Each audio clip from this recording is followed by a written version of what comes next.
tudo. Ele passou a explicar o fato que o venerável dia do sol, que em épocas passadas era tão irritante para o Criador, estas grandes nações, bem como menores, estiveram todas envolvidas na adoração do sol. E naqueles séculos, o Criador encontrou no ensino da adoração do sol um irritante terrível. E ele disse, isso vai novamente ter lugar. Não na adoração do sol, mas na lembrança do domingo para o santificar. Ele fez uma declaração que eu nunca vou esquecer. Ele disse, pela observância do dia em que o mestre Satanás colocou a unção de sua autoridade e poder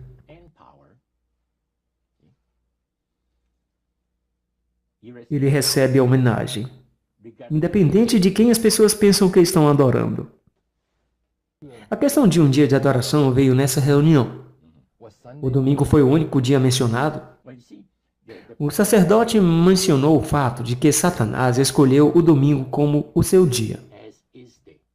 O Criador escolheu o 7º dia da semana. Lúcifer escolheu chamar o seu dia, o 1º dia da semana, domingo. E independente de quem as pessoas reivindicam adorar a Deus, o Criador, observando aquele dia em particular, eles estão trazendo uma homenagem e respeito a Satanás. Agora, naquele tempo de sua vida, você tinha 20 anos, então. Você já tinha ouvido falar de um adventista do 7º dia? Nunca em minha vida. Eles falaram sobre os adventistas. Mas a palavra adventistas foi mencionada.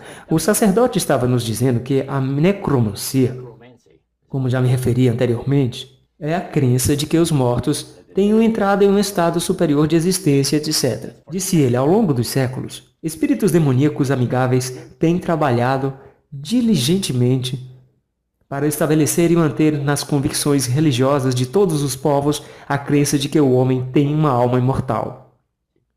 Então, ele se gabou sobre o fato de que o mestre era tão inteligente, em que ele tinha enganado o mundo todo, mesmo nesta época de grande conhecimento científico e entendimento. Então uma pessoa levantou a mão, e o sacerdote disse, sim, você quer dizer alguma coisa? E ele disse, e os adventistas? Você não pode enganá-los quanto ao estado dos mortos. E eu tenho uma pergunta. Como é que eles não podem ser colocados sobre o grande engano? O sacerdote disse, você está certo. Peço desculpas, aqui eu cometi um erro.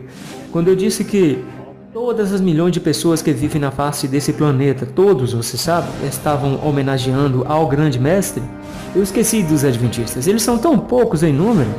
Quando você pensa em todos os bilhões de pessoas, eu nem sequer pensei em mencioná-los. Então eu peço desculpas. Então ele diz, em segundo lugar, a razão pela qual eles não podem ser colocados sob o grande engano. Deixe-me explicar sobre isso. Agora a minha próxima declaração vai perturbar algum de vocês. Mas o que eu estou dizendo é pura verdade. É um fato, é a realidade. O fato de que os adventistas observam o sábado bíblico da criação e reverenciam ao Criador naquele dia torna impossível para os espíritos enganá-los. Eles recebem ajuda muito especial e grande discernimento espiritual. Ele disse, sob essas condições, eles não são pessoas comuns. Agora a minha próxima declaração vai perturbar algum de vocês. Mas o que eu estou dizendo é pura verdade. É um fato, é a realidade. O fato de que os adventistas observam o sábado bíblico da criação e reverenciam ao Criador naquele dia torna impossível para os espíritos enganá-los. Eles recebem ajuda muito especial e grande discernimento espiritual.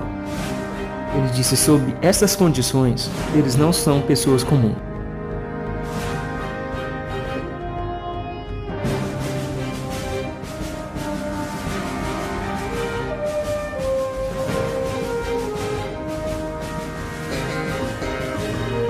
A seara está madura,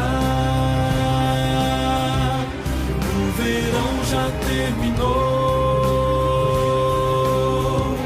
Cristo tem na mão a foice, o fim chegou. Lá no céu do santuário já não há intercessor.